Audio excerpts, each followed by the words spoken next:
तुमच्यासाठी अवेलेबल केलेला आहे। साडीवरती जातोय शोल्डर बुट्टा विथ रिच पदर विथ त्यावरती चंद्रकोरचा असं सिरोस्कीचं वर्क असणार आहे। बघू शकतात किती मस्त आणि जबरदस्त साडी आहेत। खालच्या बॉर्डर मध्ये सुद्धा सिरोस्की केलेला आहे। थोडंफार जिथं पदराच्या पुढे बुट्टा आहे तेवढं सिरोस्की आहेत।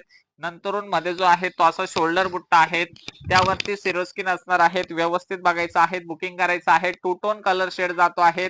रामा कलरला पिंक कलरचं कॉम्बिनेशन, सुंदर साड्या, स्वस्त प्राइस, मस्त कलेक्शन, एक नंबर ताईंसाठी एक नंबर अशा छान आणि सुंदर साड्या। यस यस नक्की मंदाताई नक्की। यस चंद्रकोर शिवानीताई, हॅलो रुपालीताई, वाव। आणि ब्लाउज पीस पण बघा त्याचा अतिशय मस्त आणि सुंदर असा ब्लाउज पीस दिलेला आहे। इतकं सुंदर असं वर्क केलेलं आहे त्यावरती। हेच वर्क आपण बाहेर करायला गेलो तर कम से कम आपल्याला 500-600 पेक्षा जास्त तरी पैसे लागतात वर्कला। सो ते वर्क सुद्धा तुम्हाला साडी सोबत फ्री मध्ये आहे।